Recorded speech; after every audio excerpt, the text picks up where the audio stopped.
Assalamualaikum warahmatullahi wabarakatuh.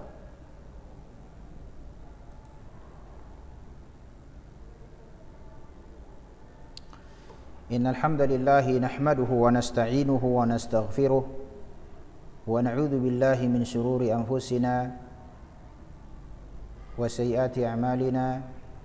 Man yahdihillahu fala mudilla lahu wa man yudlil fala hadiya lahu.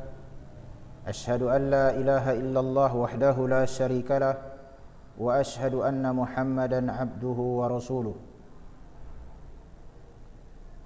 Amma ba'du fa inna asdaqal hadithi kitabullah wa khairal hadi hadi Muhammadin sallallahu alaihi wa ala alihi wasallam wa syarrul umuri muhdatsatuha wa kullu muhdatsatin bid'ah wa kullu bid'atin dhalalah wa kullu dhalalatin finnar.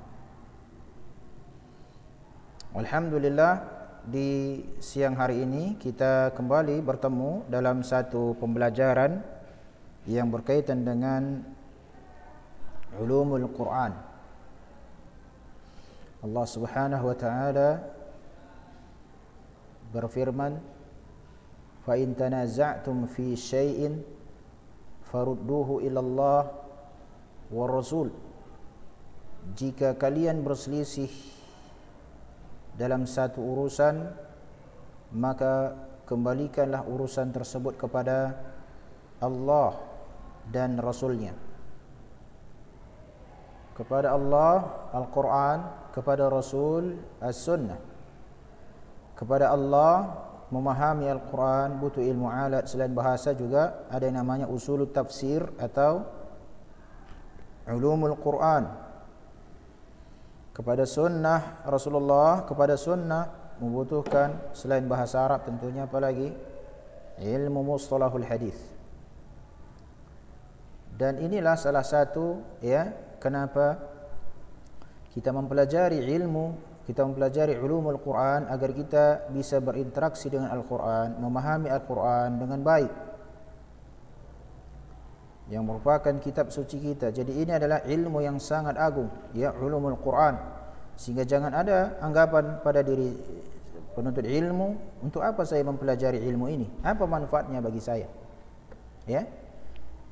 Ilmu syar'i tidak ada yang tidak bermanfaat, apalagi membahas tentang kalamullah. Yang membahas tentang firman Allah Subhanahu wa taala. Talibat, pada pertemuan yang lalu kita telah menyelesaikan i'jaz Al-Quran, di mana i'jaz Al-Quran itu di dalam Al-Quran ini terbagi 4. Al-i'jazul lughawi yang berkaitan dengan bahasa, al-i'jazul ikhbari yang berkaitan dengan berita-berita baik yang telah terjadi, berita tentang umat yang terdahulu maupun yang akan datang.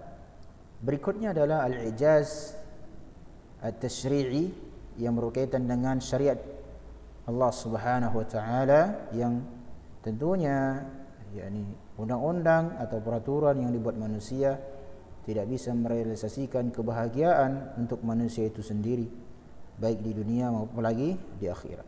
Yang keempat adalah al-i'jaz al-ilmi, yang berkaitan tentang permasalahan-permasalahan ilmiah yang telah disebutkan di era Rasulullah SAW, di mana di kemudian hari manusia menyingkap hal tersebut. Padahal di era Nabi yang mulia alaihi salatu wassalam telah disebutkan, di mana masa-masa tersebut belum ada teknologi yang memungkinkan untuk menyingkap hal ini semua, seperti proses janin di dalam perut ibunya yang sudah disebutkan oleh Allah Tabaraka wa Ta'ala di dalam Al-Quran, yang di kemudian hari para peneliti ilmuwan mendapatkan ilmu tentang hal tersebut. Dan ini telah dijelaskan sebelumnya jauhari di era Nabi yang mulia alaihi salatu wassalam. Itu sekedar mengingatkan kembali yang telah kita pelajari, Dan di hari ini insyaallah kita masuk kepada Judul berikutnya, pembahasan berikutnya, kaifiyat nuzulul Quran. Bagaimana sih Al-Quran tersebut diturunkan? Kaifiyah nuzul Al-Quran. Bagaimana Al-Quran tersebut turun? Ya. Di bukunya halaman 35. Kaifa unzilal Quran? Itu pertanyaan. Bagaimana Al-Quran tersebut diturunkan? Ya. Ini juga penting bagi kita, ya. Yang ini menunjukkan bahwasanya Al-Quran tidak datang dari sisi Nabi yang mulia alaihi salatu wassalam. Al-Quran kalamullah al-munazzal ala Rasulillah al-muta'abbad bitilawatihi. Al-Quran kalam Allah yang diturunkan kepada Rasulullah SAW yang bernilai ibadah tatkala dibaca. Nah, bagaimana proses turunnya? Ya, penting yang itulah adalah kajian kita pada hari ini, yang targetnya apabila kita selesai membahasnya kita pun jadi tahu bagaimana Al-Quran itu diturunkan ke muka bumi. Ya itu ya, tahu ya gambarannya ya. Itulah yang akan kita bahas ini. Jadi, sebelum kita memulai suatu pembahasan, kita lemparkan dulu pertanyaan, kemudian pertanyaan tersebut yang akan kita cari jawabannya, ya. Itu biasakan. Seperti di sini misalnya, walhamdulillah penulis sudah melemparkan pertanyaan yang kita akan cari jawabannya. Di mana pertanyaannya, kaifa unzilal Qur'an? Bagaimana Al-Quran tersebut diturunkan? Oke, baik, kita lihat pada paragraf yang pertama. Al-maqtu'u bihi min dinil islami, yang telah ditetapkan, yang telah dipastikan dengannya dalam agama Islam. Islam dengan makna yang khusus, ya. Karena Islam kan memiliki dua makna. Al-Islam bimakna al-'am wal-Islamu bimakna al-khas. Al-Islamu bil makna al-'am huwa alladhi fassara al-ulama al-istislamu bi al-istislami lillahi bit-tauhid wal-inqiyadu lahu bit-ta'ah wal-bara'ah minasyirki wa ahlihi. Yani pasrah, menyerahkan diri sepenuhnya kepada Allah Tabaraka wa Ta'ala dengan mentauhidkannya dalam peribadatan, dan taat kepada Allah Subhanahu wa Ta'ala dengan mentaati Rasul yang diutus, kemudian berlepas diri dari kesyirikan dan pelaku kesyirikan. Ini adalah makna Islam dengan makna yang umum. Dengan definisi ini, taulah kita bahwasanya para seluruh nabi agamanya Islam. Nuh Muslim, Ibrahim Muslim, Musa Muslim, Isa Muslim. Karena tidaklah Nabi diutus melainkan agar mengajak manusia menyerahkan diri, pasrah kepada Allah dalam peribadatan, menyerahkan ibadah itu hanya kepada Allah Subhanahu wa Ta'ala, mentauhidkan Allah Subhanahu wa Ta'ala, ya, dan berlepas diri dari pelaku-pelaku kesyirikan ataupun kesyirikan. Dan kemudian taat kepada Nabi yang diutus. Ya, tentu pada zaman Nabi Nuh kaumnya akan taat kepada siapa? Nabi Nuh. Pada zaman Musa alaihissalam tentu kepada Musa, tidak pula mereka mengikuti Nuh. Begitu juga pada zaman sekarang tentunya Nabi yang diutus itu siapa? Muhammad ibn Abdullah al-Qurashi. Ya, seluruhnya manusia itu taat kepada Nabi yang diutus, bukan pula kepada Nabi yang telah lewat seperti Nabi Isa alaihissalam atau Musa alaihissalam. Ya, nah ini adalah makna Islam dengan makna yang umum. Nah, kemudian dengan makna yang khusus, ya, yang telah memiliki rukun, ya.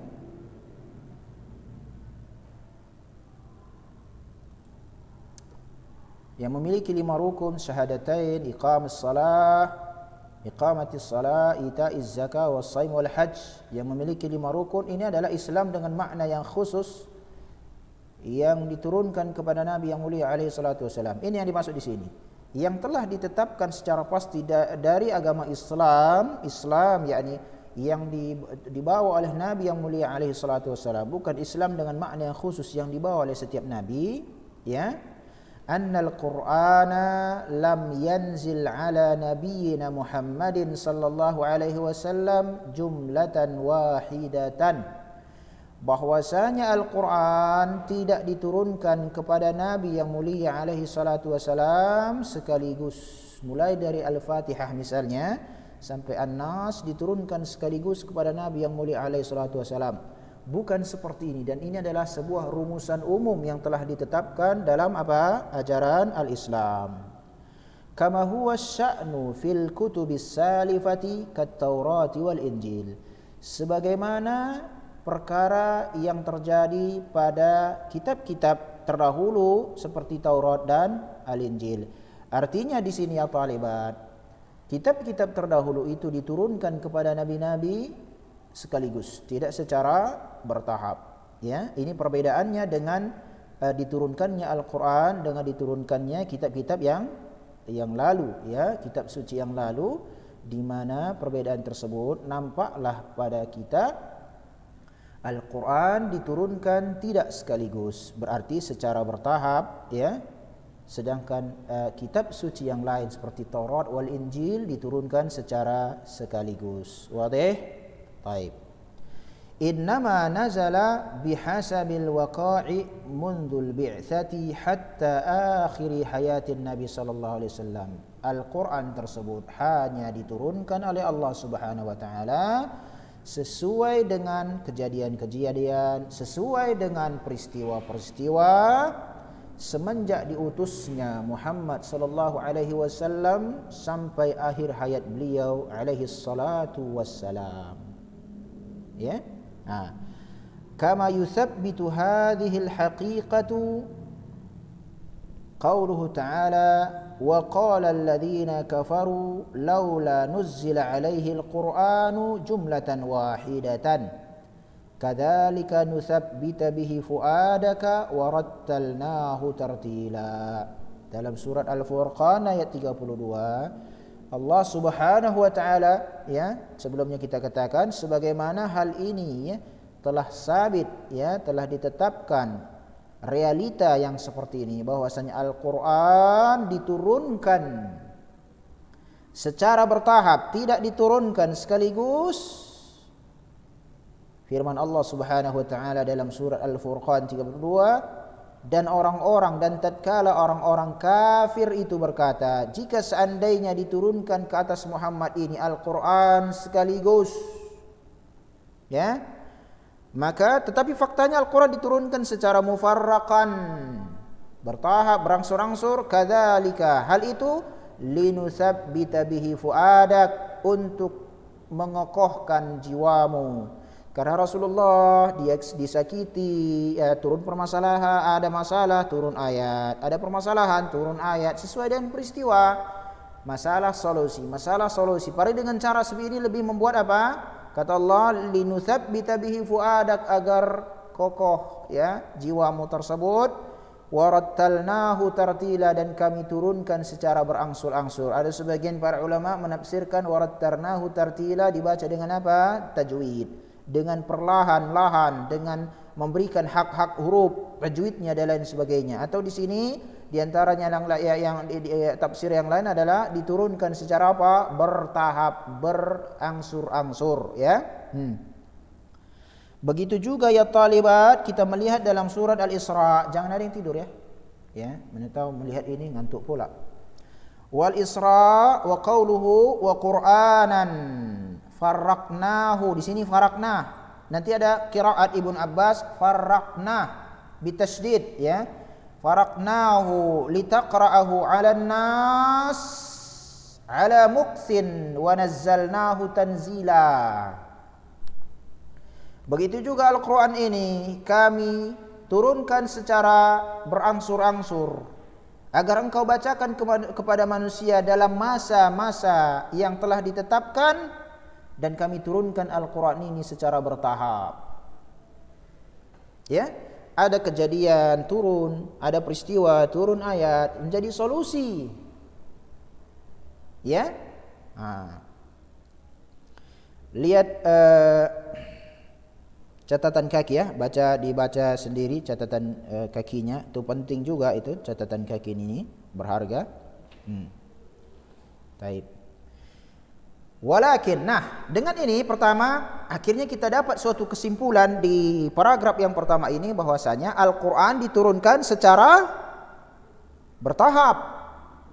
Ya, Al-Quran diturunkan secara bertahap dan telah ditetapkan bahwasanya Al-Quran itu tidak diturunkan sekaligus. Ini beda dengan apa?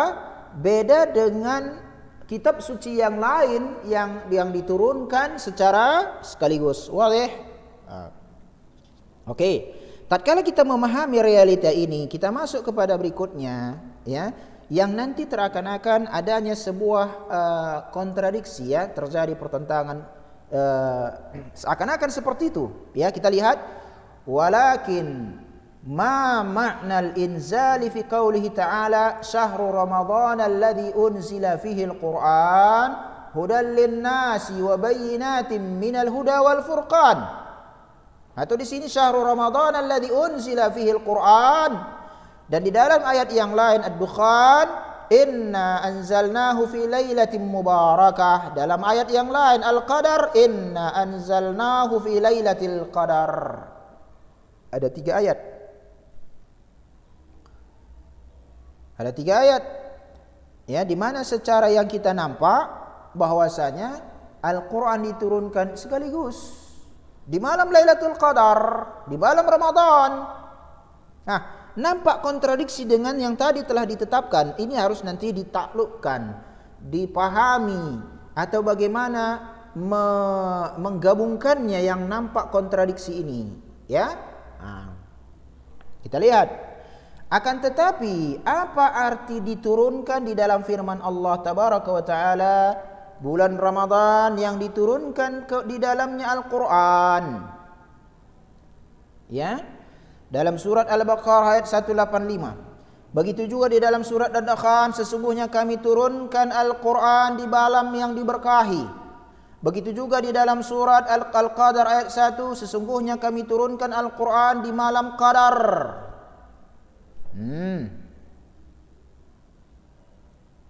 Ya. Nah, kita lihat penjelasan berikutnya tentang ayat di atas. Fahadhihi ayatun mutawafiqatun fima bainaha.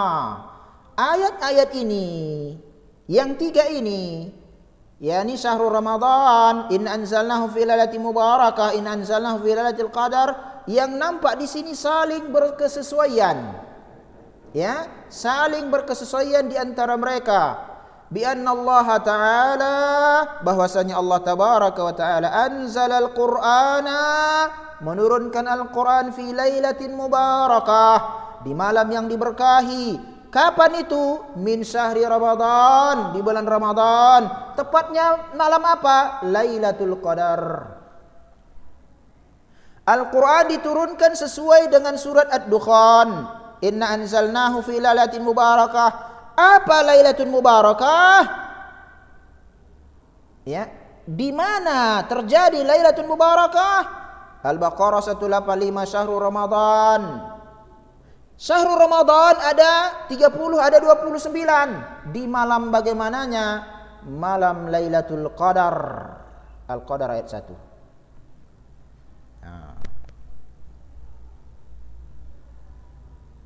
Ya, baik.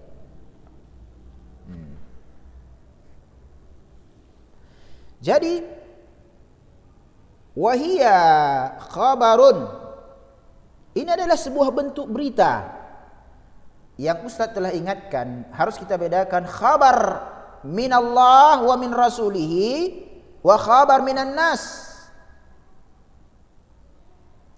Ma yumkinu an yusafa bis-sidqi wal kadhibi. Khabar dalam ilmu balaghah sesuatu yang bisa didustakan atau dibenarkan. Itu khabarnya makhluk. Yang kalian pelajari dalam balaghah kan? Hari ini tanggal 29, pasnya 30. Pada tanggal 30 daring. Berita. Benar enggak? Oh, benar. Berarti beritanya benar. Kalau tak terjadi berarti beritanya salah. Adapun dari Allah, khabar minallah, semuanya hak. Nanti kalian pelajari pentingnya ini dalam ilmu usulul fikih. Kenapa dibahas masalah khabar di dalam ilmu usul fikih? Ya. Nah, begitu juga kaitkan dengan khabar dalam ilmu balaghah. Adapun khabar dalam ilmu nahwu lain lagi. Dia pelengkap kata, ya, pelengkap mubtada.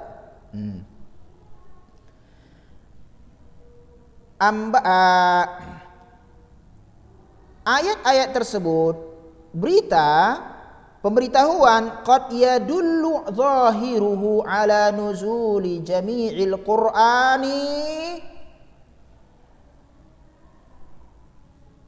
fi tilkal lailah. Ini adalah sebuah berita dari Allah yang secara zahir, apa adanya, apa yang kita lihat, yang kita pahami. Di bulan mubarakah, betul. Bulan Ramadan disebutkan juga malam Lailatul Qadar. Iya, ini yang kita pahami. Secara yang seperti ini zahirnya ya talibat, Al-Quran diturunkan sekaligus di malam tersebut. Kan enggak dikatakan dirinci di sini. Kami turunkan Al-Quran. Bulan Ramadan kami turunkan di dalamnya Al-Quran. Enggak akan dikatakan sebagiannya, kan enggak. Kami turunkan sebagian. Kalau sebagiannya sudah jelas, ini bisa kita pahami juga secara apa ada zahirnya yang nampak. Tapi di sini tatkala disebutkan Al-Quran adalah satu kesatuan. Ya, satu kesatuan. Sehingga Al-Quran itu diturunkan nanti secara bertahap sehingga terkumpullah di muka bumi ini Al-Quran. Dan kita pun sudah kita bahas apa arti Al-Quran, kaitkan dengan Al-Quran secara bahasa yang kemarin kita bicarakan. Kapan dikatakan di Al-Quran secara bahasa? Kan maknanya apa? Al-jam'u, mengumpulkan, kan begitu? Enggak dipisah-pisah, terkumpul, dia namanya apa? Al-Quran. Sebagai masdar maknanya qiraah, karena qara'a yaqra'u Qur'anan wa qira'atan. Kaitkan dengan sistem bahasa dari bahasa kemarin makanya kita pelajari kan di awal-awalnya. Baik.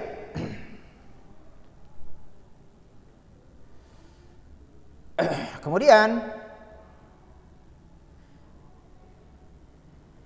muncul sebuah pertanyaan yang juga akan kita carikan jawabannya.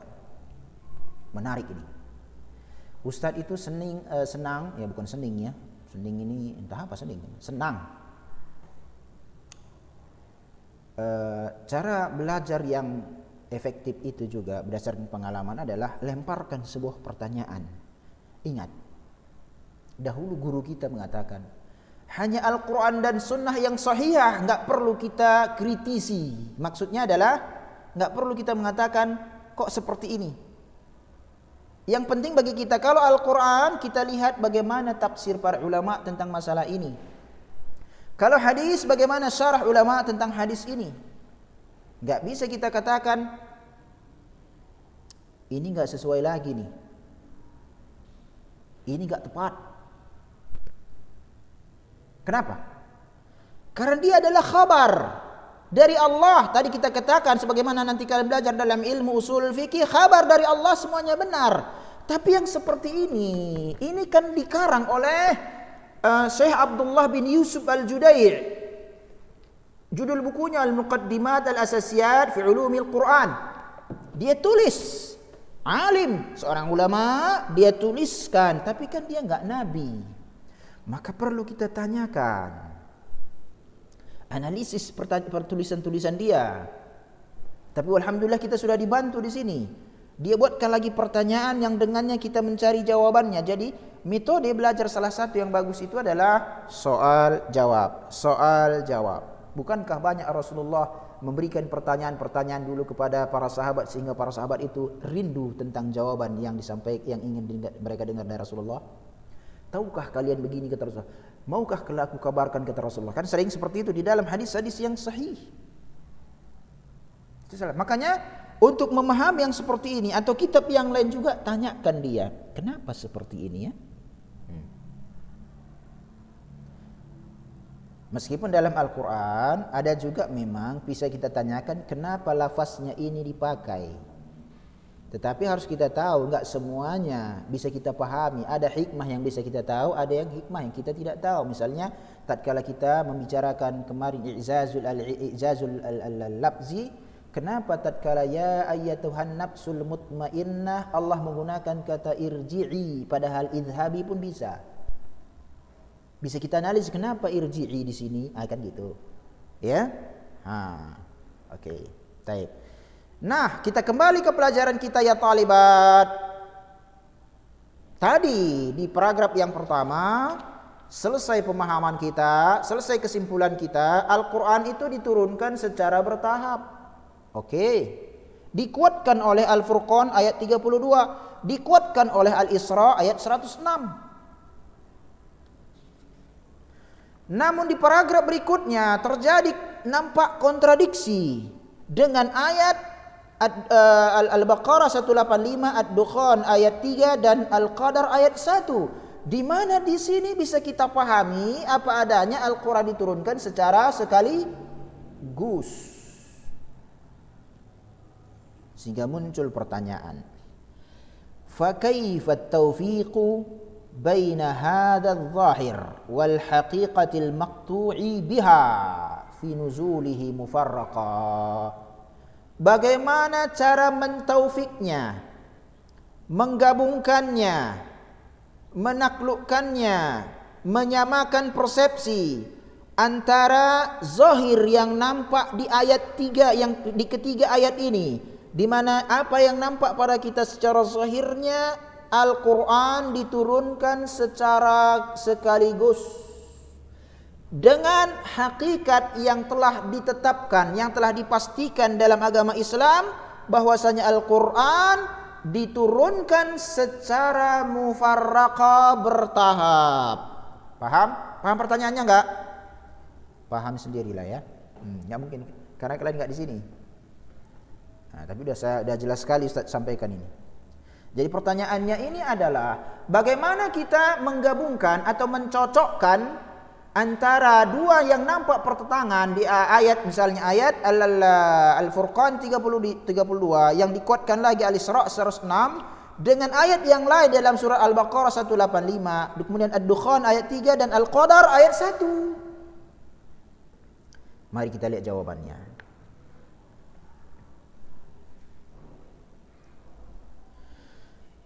Min ulama'is salaf, di antara ulama salaf, man dhahaba ila anna ibtida'an nuzuli kana fi lailatul qadar la jami'al Qur'an. Di antara ulama salaf ada yang berpendapat bahwasanya permulaan turunnya Al-Quran itu terjadi di malam Qadar. Bukan di malam Qadar itu diturunkan Al-Quran sekaligus. No. Permulaan Al-Quran turun. Kembali lagi nanti kita ayat apa yang pertama turun. Surat apa yang pertama turun? Kapan turunnya? Para ulama salaf di antaranya sebagian ulama salaf mengatakan awalnya permulaan diturunkan Al-Quran kepada Nabi yang mulia alaihi salatu wassalam di malam Qadar. Bukan maksudnya di malam Qadar itulah Al-Quran diturunkan sekaligus. Ya.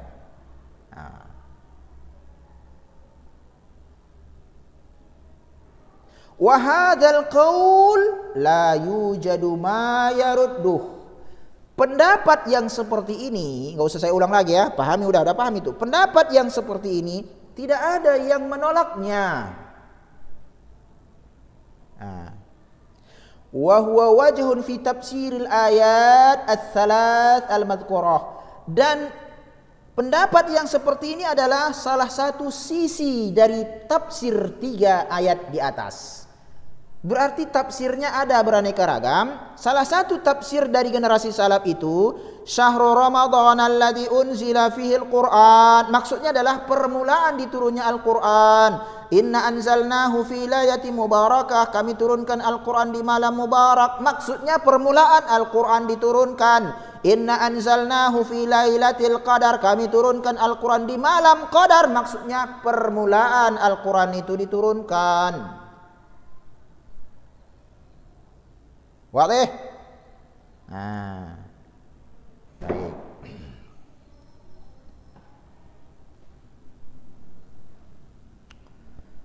Lakin, nah di sini ada pengecualiannya. Istidrak namanya. Nah, istidrak, koreksi. Sahha an imamil mufassirin, telah sahih dari penghulu para ahli tafsir, pimpinan ahli tafsir Al-Quran, sahabat yang mulia Abdullah ibnu Abbas radhiyallahu taala anhuma, ma afadana anna lil Qur'ani tanazzulaini, di mana tafsir Abdullah bin Abbas memberikan faedah kepada kita bahwasanya Al-Quran itu diturunkan 2 kali, 2 tahap. Ya.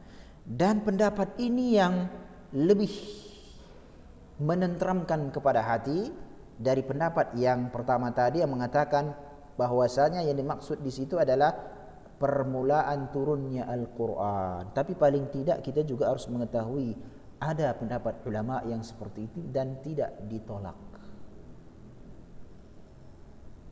Ya. Nah.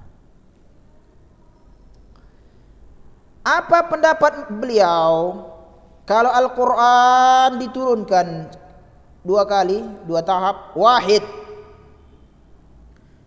min lauhil mahfudhi ila sama'id dunya wa kana jumlatan wahidah.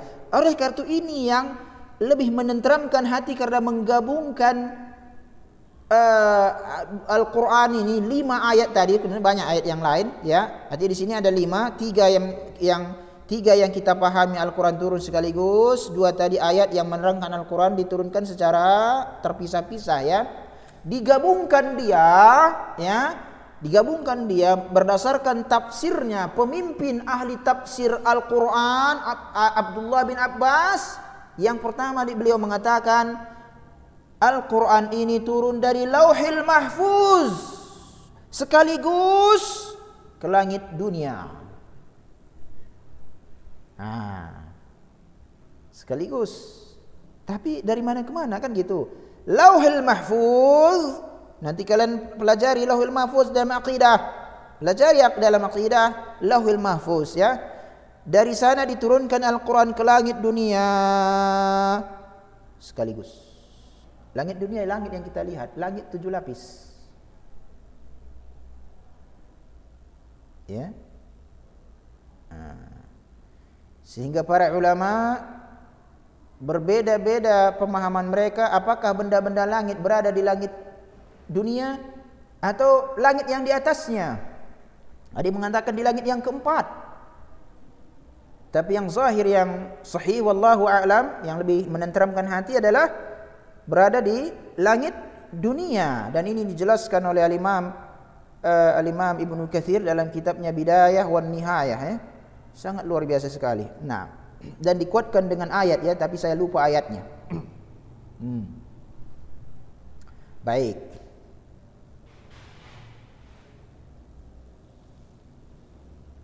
Jadi pertama beliau mengatakan Al-Quran diturunkan sekaligus, ya. Tapi dari mana ke mana?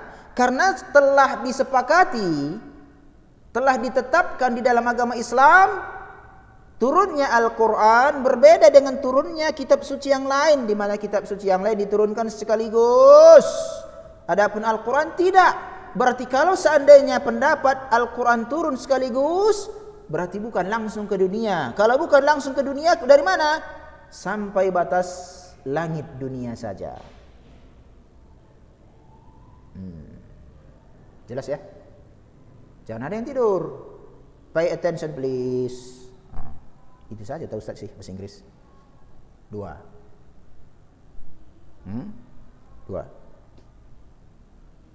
Lalu setelah sampai di langit dunia, minas sama'id dunya ilal ardi 'ala nabi sallallahu alaihi wasallam mufarraqa 'alal waqa'i'.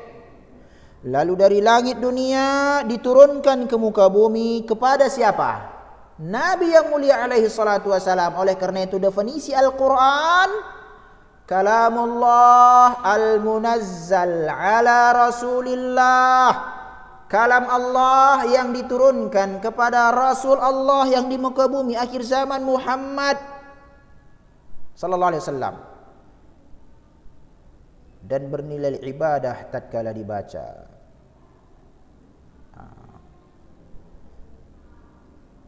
Mufarrakan, secara bertahap, dipisah-pisahkan sesuai dengan kejadian atau peristiwa yang terjadi di muka bumi yang didasari atas takdir Allah. Ya. Selama berapa lama? Selama 20 tahun lebih. Bertahap. Ya. Oleh karena itu di sini dilanjutkan fa'anhu. Dari siapa ini? Dari Abdullah bin Abbas. Qala. Dia mengatakan, anzalallahu al-Qur'ana ila as-sama'id dunya fi lailatul qadar. Allah turunkan Al-Qur'an ke langit dunia di malam Qadar. Berarti kena 3 ayat yang tadi semua. Karena malam Qadar, malam yang diberkahi, adanya di bulan Ramadan.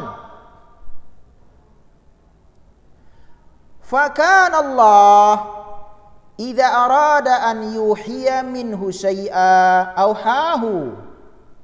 Allah apabila menginginkan untuk mewahyukan darinya sesuatu kejadian, maka Allah akan wahyukan Al-Quran tersebut.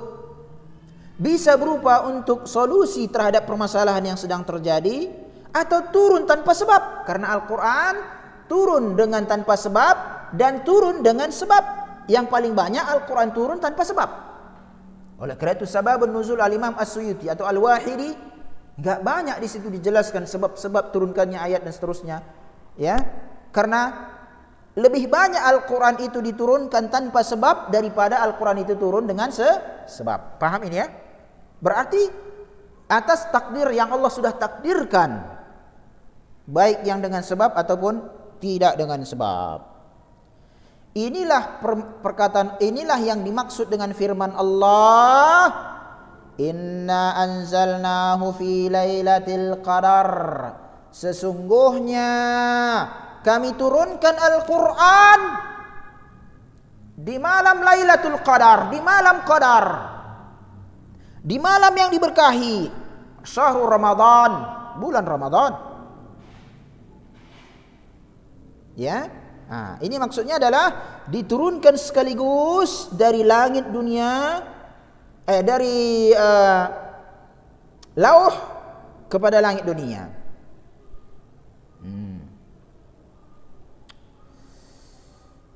Jangan pusing ya, kok kayaknya enggak nyambung kami Ustaz. Ayat ini kayaknya penjelasannya ke langit dunia. Ke dunia. Enggak. Awalnya lihat anzalallahu al-Qur'ana ila as-sama'i dunya fi lailatul qadar. Ini inna anzalnahu fi lailatul qadar. Ya, baru yang berikutnya itu sesuai dengan surah Al-Furqan tadi ya. Ya, Al-Furqan dan Al-Isra 106, Al-Furqan 23. Ya, 32 terbalik malah. Al-Furqan 32, ya.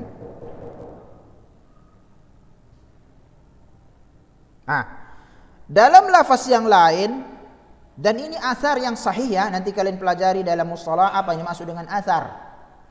Apalagi mustalah hadisnya masih yang ditulis oleh Dr. Mahmud Tahan yang dibuat dalam bentuk soalan jawab, itu bagus sekali ya. lebih mempermudahkan bagi penuntut ilmu pemula, ya. Wa fi lafdhin, dalam lafaz yang lain, unzilal Qur'anu kulluhu jumlatan wahidatan fi lailatul qadari fi Ramadan ila sama'id dunya. Al-Qur'an diturunkan seluruhnya sekaligus di malam Qadar di Ramadan. Kemana? Ke langit dunia. Langit dunia. Lalu, fakana Allahu idza arada an yuhditha fil ardi syai'a, maka apabila jika ingin menciptakan sesuatu di muka bumi, anzalahu minhu, maka diturunkanlah Al-Quran itu, sesuatu darinya juga untuk mengeksekusi peristiwa tersebut, baik karena satu sebab atau tanpa sebab. Tapi ingat, Al-Quran itu turun kebanyakan tanpa sebab. Ini kaidah. Hatta jama'ahu, sampai Allah mengumpulkan Al-Quran yang ada di langit di muka bumi. Yang sekarang ini sudah kita lihat, yang kalian hafal itu, yang kita hafal itu, yang kita jaga tersebut, yang setelah kita bahas tentang adanya mukjizat di dalamnya, yang sudah bisa diteliti oleh para orang-orang yang menelitinya, atau kaum muslimin ingin melihat bagaimana tafsirnya, yang berada di hadapan kita, yang memiliki qiraat baik sab'ah atau asyara atau khamsata asyar. Ya, nanti akan kita pelajari juga qiraah asyarah, qiraah 7, yakni secara global, ya, bukan bacaannya, karena bacaannya metodenya misalnya siratal ladzina an'amta alaihim, atau ada yang mengatakan ziratal ladzina an'amta alaihum, atau ada yang mengatakan ziratal ladzina an'amta alaihum. Atau di sini ini juga qiraah, ya, wa qur'anan faraqnahu, buka halaman 35, ya, Isra 106 itu, wa qur'anan faraqnahu, ra di sini tanpa tasdid, ra tanpa tasdid, faraqnah. Tetapi dalam qiraah bacaan Abdullah bin Abbas, begitu juga Ali bin Abi Thalib, bacaannya apa? Faraqnah, pakai ra, dan memiliki konsekuensi. Pakai tasdid, bukan pakai ra, ya, memang ra di sini pakai tasdid, Mas Ustaz. Ya.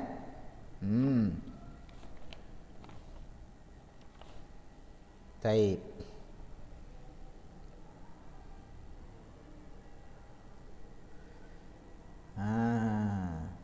Sudah, ya. Jadi kesimpulannya di sini, ya, kesimpulan kita tahu bahwasanya untuk tadi ada ayat Al-Furqan ayat 32, ada Al-Isra 102, 106, ya.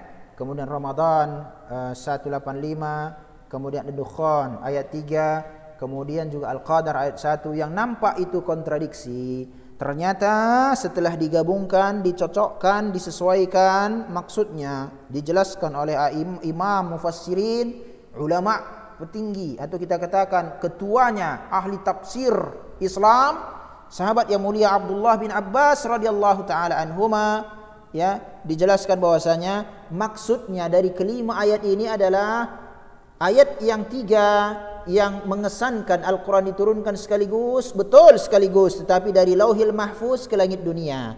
Ayat 2 yang lagi Al-Furqan 106, ya, Al-Isra, Al-Furqan 36, kemudian Al-Isra 106, itu maksudnya adalah dari langit dunia ke dunia, ke bumi.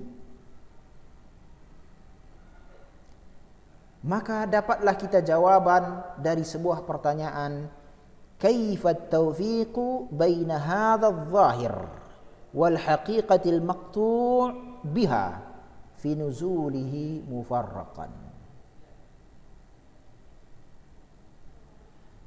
Ya.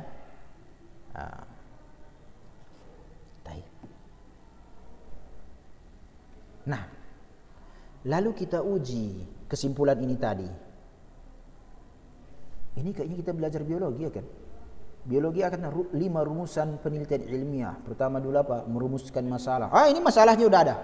Yang kedua, mengumpulkan data-data. Kita kumpulkan data-datanya, melakukan hipotesa, ya kan? Hipotesa, menguji. melakukan observasi, kemudian menarik kesimpulan. Ini setelah kita lakukan merumuskan masalah, sudah ada kumpulkan data-data, hipotesa, observasi juga, melakukan penelitian-penelitian, lalu kita tarik kesimpulan sudah dibuatkan oleh penulis ini, lalu adalah yang keenam, menguji kesimpulan. Inilah yang kita uji.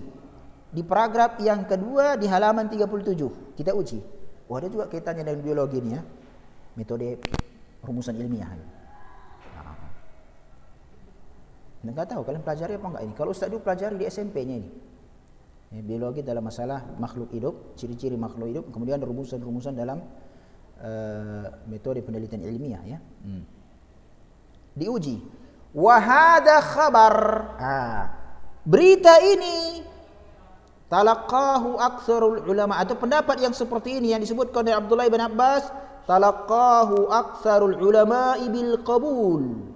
Diterima oleh mayoritas ulama, diambil oleh mayoritas ulama dengan sebuah penerimaan. Ada diambil tapi ditolak, ada juga seperti itu.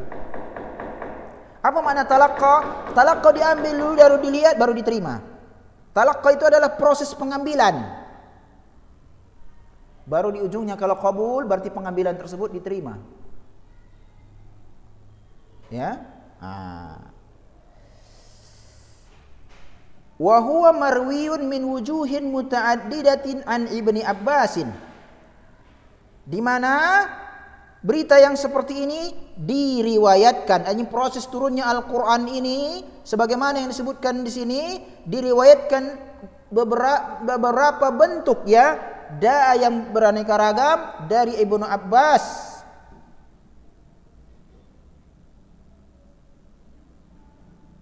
Intinya semuanya bertemu pada satu titik, bahwasanya apa? Bahwasanya Al-Quran itu turun dua tahap. Sekaligus dari langit Lauhul Mahfuz ke langit dunia, kemudian mufarrakan bertahap berangsur-angsur dari langit dunia ke dunia. Ya. Hal ini mengingatkan kita tentang kisah masuk Islamnya Umar bin Khattab, di mana satu versi mengatakan Islamnya Umar bin Khattab karena suatu hari dia, perbandingan maksud Ustaz ini ya. Ini buat kita buat perbandingan ya. Masuk Islamnya Umar bin Khattab suatu hari karena dia ingin membunuh Rasulullah, dia bawa pedangnya secara terhunus, namun dia tatkala melewati rumah saudarinya yang menikah dengan Sa'id bin Zaid, di mana di situ juga ada Khabab bin Al-Ard, di mana mereka sedang baca Al-Quran. Maka Umar tiba-tiba langsung masuk. Mereka pun ketakutan semua. Akhirnya tatkala Umar mengetahui mereka baca Al-Quran, dia ingin merebutnya, tidak dikasih. Singkatnya, dia pun menampar atau memukul saudarinya tersebut sambil berdarah-darah. Kita harus tahu bahwasanya kebiasaan jahiliyah adalah memukul di wajah.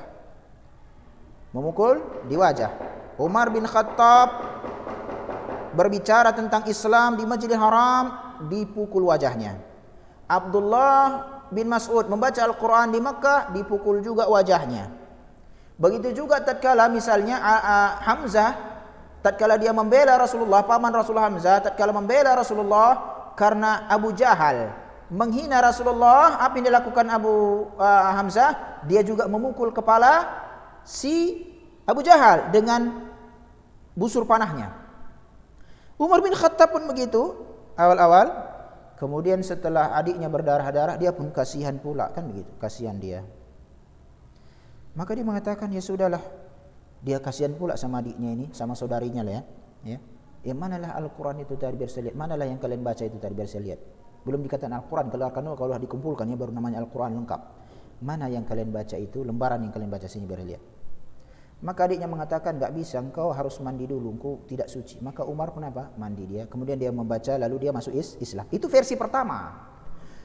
Versi yang lain, diriwayatkan Umar ini membaca bacaan Al-Quran dari Rasulullah sendiri. Kemudian dia masuk Islam. Versi pertama tadi da'ifun, hadisnya terputus, sanadnya terputus. Yang kedua pun dhaif juga. Yang pertama tadi di dalamnya ada rawi yang yang dhaif, yang kedua di sanadnya terputus. Intinya tidak ada berita yang sahih tentang masuknya Umar, tapi dari seluruh berita-berita ini ada titik pertemuannya, yaitu apa? Umar masuk Islam gara-gara mendengar Al-Quran. Itu dia, itu titik pertemuan dari seluruh kisah itu. Nah, begitu juga ini secara permisahannya.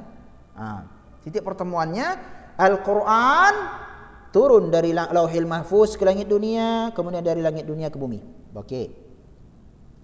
Lalu di sini dikatakan, nanti juga akan kalian pelajari di dalam ilmu mustalah hadis. Jadi ini sebetulnya berkaitan ilmu itu ya taliban. Berkaitan ya.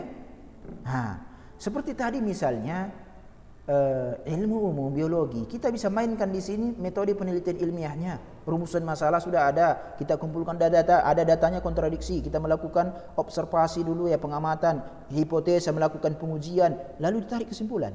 Setelah itu diuji, oh ternyata diterima para ulama mayoritasnya. Ya.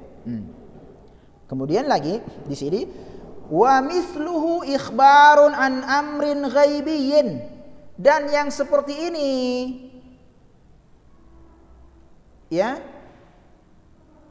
adalah bentuk berita tentang perkara yang gaib, yang tentu berita gaib hanya dari Allah tabaraka wa taala. La yusaru ila mithlihi, tidak dijadikan yang seperti ini kecuali bitauqif, kecuali ada dalilnya. Yang seperti ini dari Lauhil Mahfuz, Lauhil Mahfuz ke langit dunia itu butuh dalil itu. Harus ada yang mengabarkannya. Makanya tafsir sahabat masuk dalam kategori ikhtilaf tanawwu', perselisihan yang sejenis. Sahabat yang ini menafsirkan begini, sahabat yang ini sejenis sama, yang mana saja tidak keluar dari pendapat sahabat, dan sahabat dididik oleh Nabi yang mulia alaihi salatu wassalam. Ya. Maka dikatakan yang model seperti ini, pendapat Abdullah bin Mas'ud ini, falahu hukmul haditsil marfu', maka dihukumilah dia sebagai hadis yang marfu'. Nanti akan kalian bahas bahwasanya yang berhenti kepada para sahabat, baik dia berupa perbuatan ataupun ucapan, namanya mauquf. Mauquf ada rinciannya, dia hujjah atau tidak hujjah. Nanti kalian pelajari di usul fikih, baik di usul fikih, mustalah hadis ya. Ya, mustalah hadis. Dan ada dia yang sifatnya berhenti kepada para sahabat, namun tidak dihukumi mauquf secara mutlak, tetapi marfu' secara hukum. Marfu' itu hadis yang sampai kepada Rasulullah. Ini ada perkara-perkara yang disebutkan oleh para sahabat yang itu tidak mungkin diucapkan tanpa dalil atau tanpa pengetahuan ada dalil. Seperti apa contohnya? Perkara gaib. Karena tidak ada yang mengetahui gaib, itu hanya Allah. Kemudian orang-orang yang Allah inginkan, kehendaki mengetahuinya, itu para rasulnya. Perkara pahala dan puasa itu enggak ada hak manusia menentukannya. Kalau ada para sahabat membicarakan masalah itu, berarti mereka mendapatkan ada keterangan dari Rasulullah. Perkara apa lagi? Surga neraka. Perkara gaib.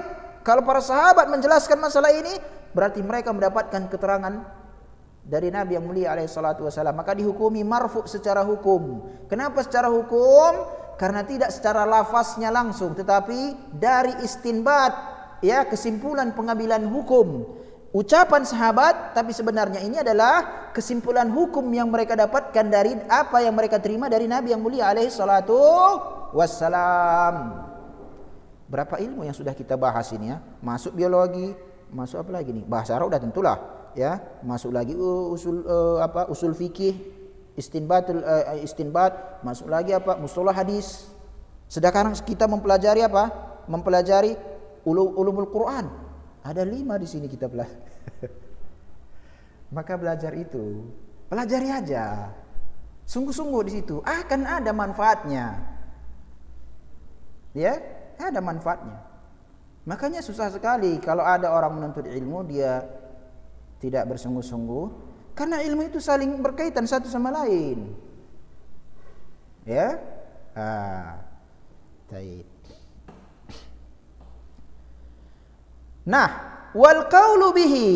Kesimpulannya lagi setelah pengujian, pendapat yang seperti ini maksudnya adalah marfu hukman, ini lebih utama dari pendapat bimujarradin nazar. Ini lebih utama, artinya adalah kesimpulan akhir apa yang disebutkan oleh Abdullah bin Abbas itu adalah marfu secara hukum. Kalau tidak dia sebetulnya mauquf karena berhenti kepada sahabat. Namun pendapat yang seperti ini lebih utama dikatakan daripada hanya dikatakan ini adalah sebuah teori yang muncul dari Abdullah bin Abbas. Teori dari Abdullah bin Abbas ini, keilmuan beliau, lalu beliau mengambil sebuah kesimpulan begini dia, Al-Quran turun 2 kali. Ya.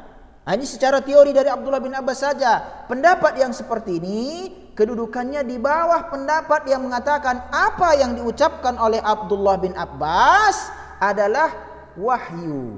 Artinya adalah dihukumi marfu secara hukum karena itu adalah proses istinbat, kesimpulan pengambilan hukum dari apa yang mereka pahami dari Nabi yang mulia alaihi salatu wassalam. Maka dikatakan marfu secara hukum, disandarkan kepada Rasulullah secara hukum, tidak secara lafaznya.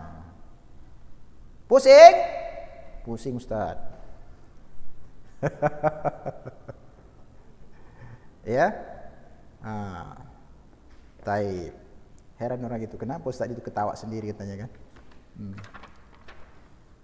Taib. Kan pakai minat zaman 15 menit lagi ya.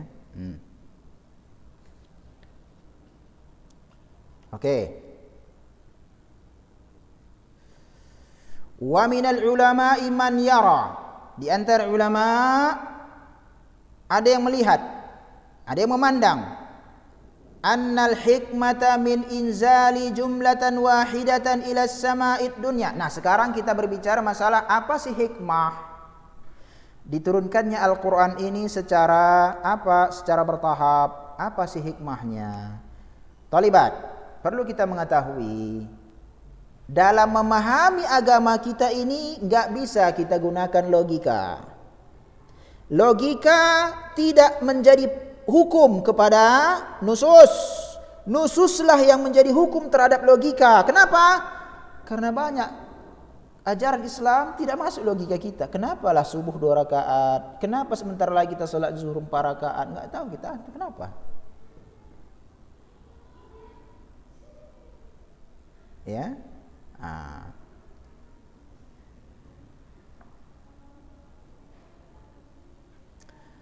Oleh karena itu Ali bin Abi Thalib mengatakan, "Law kanat dinu birra'yi lakana asfala khuffain aula bil mashi min a'lah."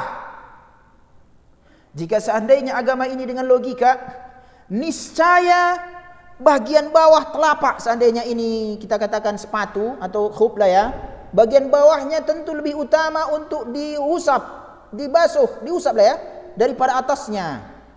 Kenapa? Yang kotor ya di bawah, ini yang langsung bersinggungan dengan tanah. Kok dalam toharah yang kita usap atasnya? Nanti kalian pelajari di bab toharah bagaimana mengusap 2 sepatu. Begini aja dia. Mana nampak? Gini. Nih.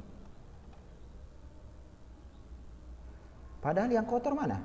Nih, yang bawahnya ini seharusnya. Nih. Menunjukkan agama tidak ra'yun. Tapi apabila kita mengetahui hikmahnya, walhamdulillah. Kalau enggak tahu hikmahnya, kita enggak akan ditanya tentang itu di akhirat. Apa kita paham hikmahnya atau tidak? Ya? Yang kita ditanya, kita mengamalkan atau tidak, itu.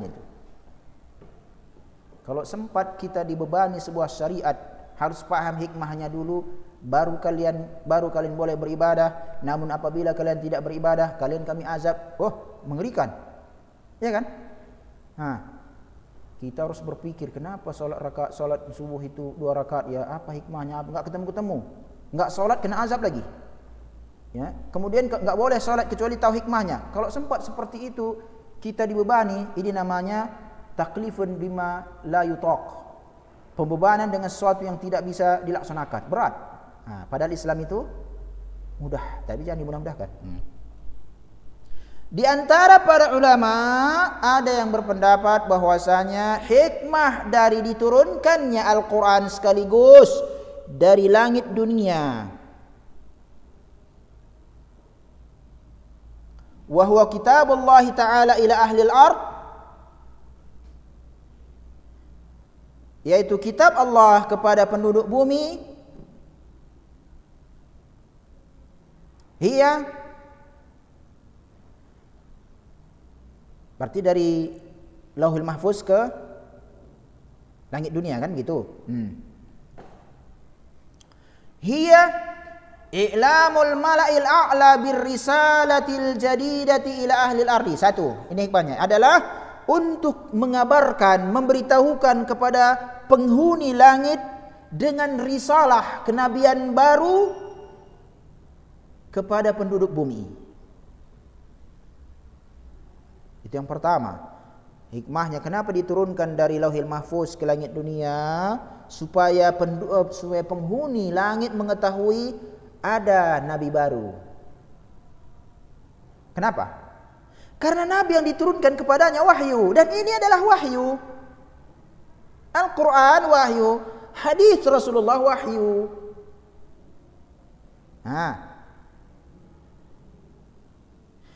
Dua, wa bayanu fadilati man yuha ilaihi hadad dustur wa fadilati atba'ihi,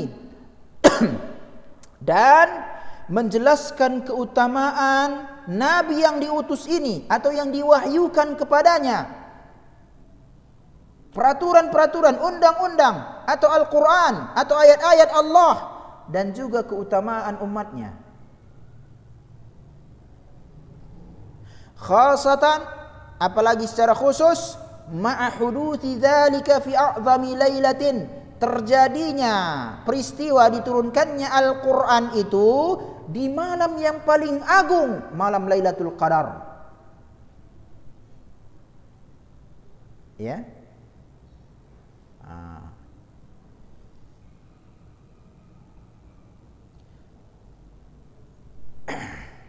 Malam di mana di sini disebutkan Lailatun, qala Allah Ta'ala, ayat yang berikutnya, khairun min alfi syahr,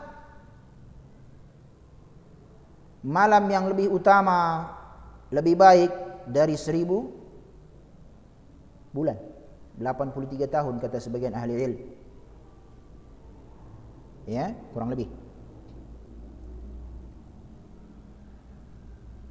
Fahuwa tamjidun lil Qur'ani nafsihi, ini merupakan bentuk pemuliaan bagi Al-Quran itu sendiri.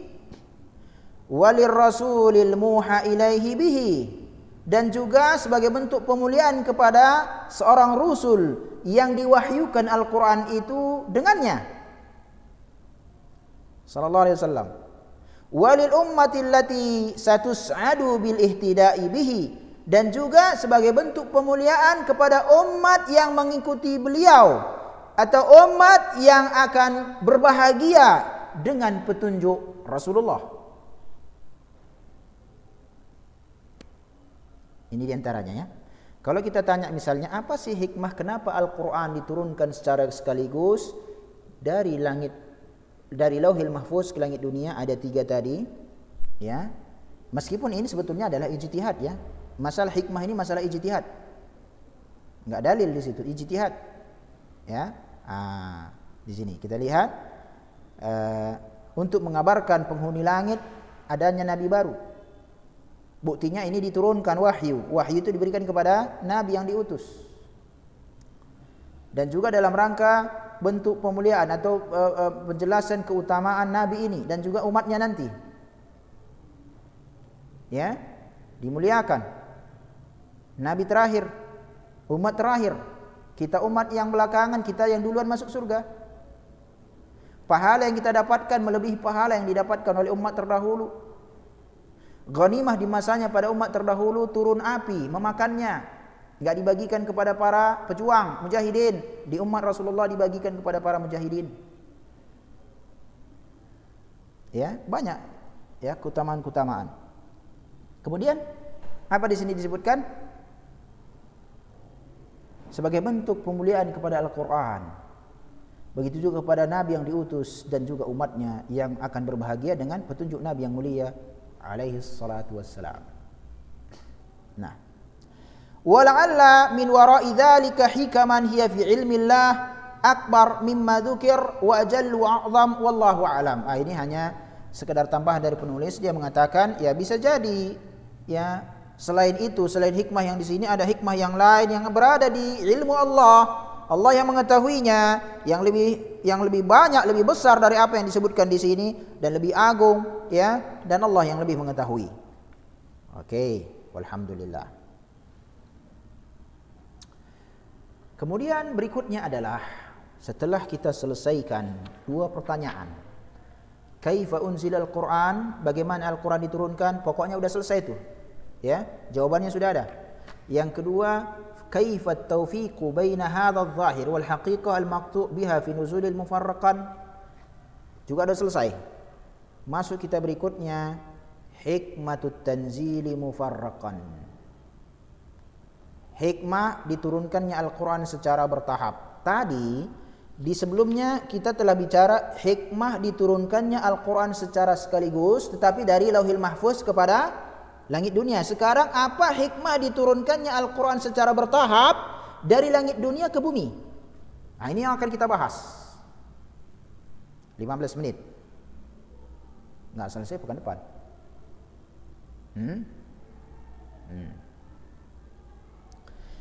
Tentu ya.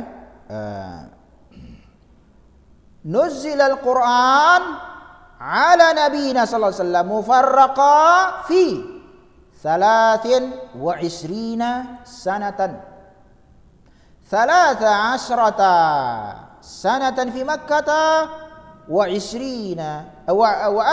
sinina fil Madinah. Ya, wa 10 sinin fil Madinah. Harus dibedakan kapan membaca asrah, kapan baca asyara. Asyara. Kalau dia ada tamar butoh maka kita baca asrah. Kapan sinnya dibaca sukun, kapan dibaca fathah. Kapan dibaca asya, kapan dibaca ash. Kalau dia muannas ada tamar butoh asrata, tapi kalau tidak ada tamar butoh asyara. Ingat itu.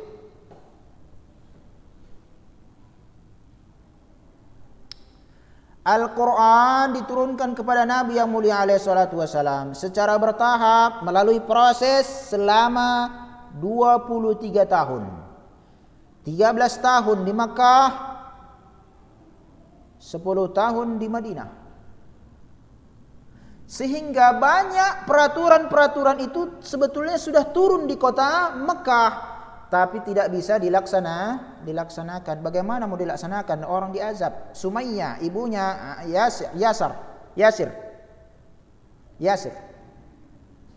dibunuh. Wanita yang syahidah pertama di Islam.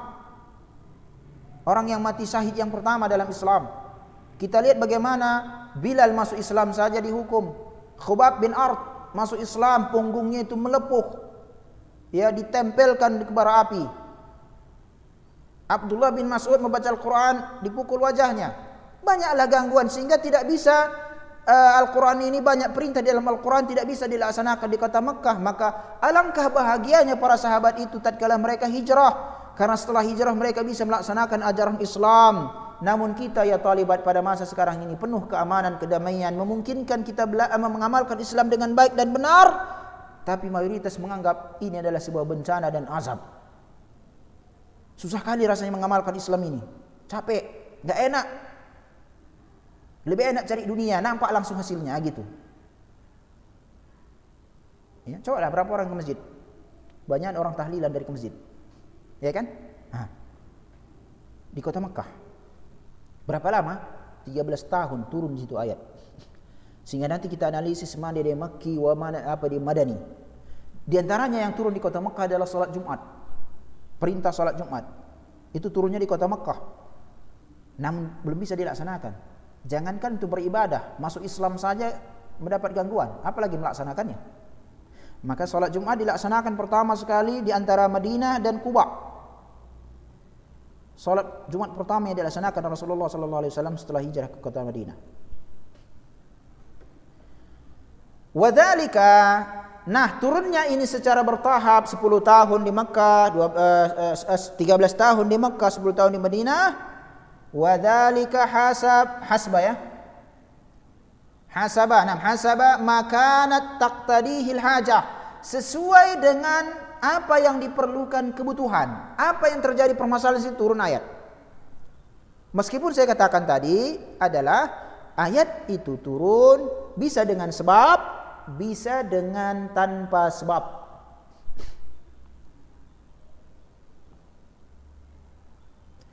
Misalnya tatkala Abu Jahal, kenapa turun tabbat yada abi lahabi wa tab?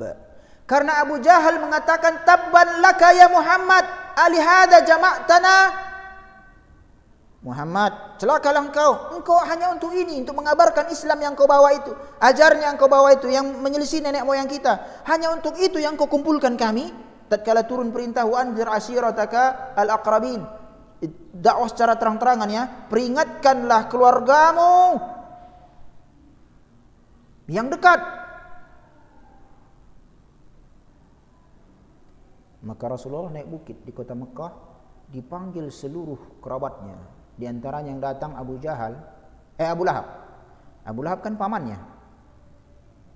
Satu ayah lain ibu dengan ayah Rasulullah. Abdullah dengan Abu Lahab saudara satu ayah lain ibu. Setelah Rasulullah menyampaikan tentang ajaran Islam, tentang ajaran untuk masuk Islam, apa kata Abu Lahab? Tabban laka ya Muhammad, alihada jama'tana. Celaka engkau Muhammad, apa gara-gara itu ini saja engkau kumpulkan kami? Turun ayat tabbat yada abi lahabi wa tab, karena ada sebab.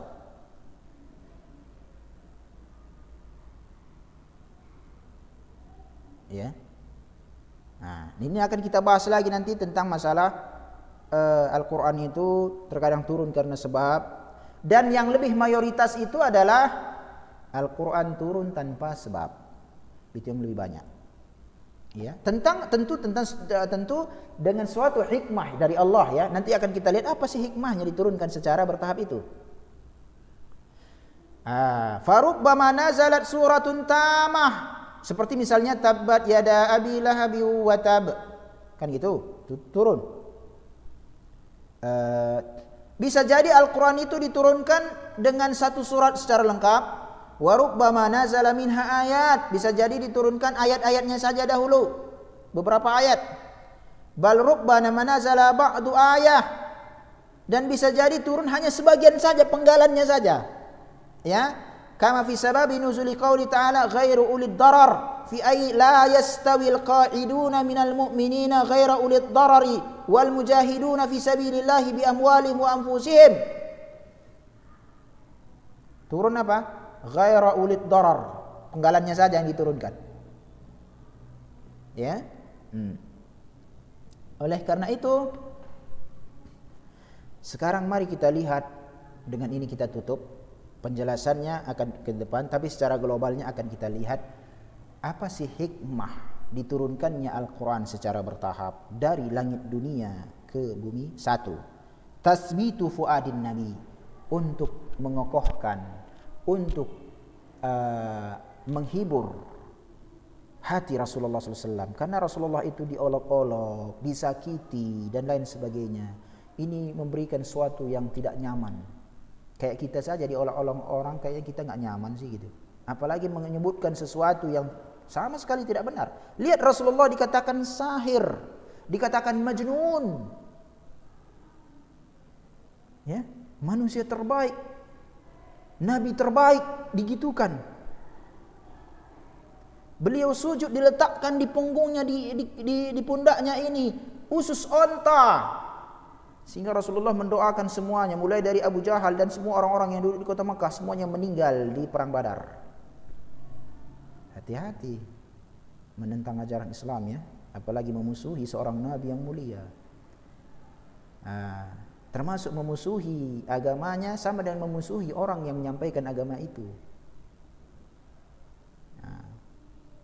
Yang kedua, penjelasannya nanti ya, habis waktu. Secara global saja biar tahu ya.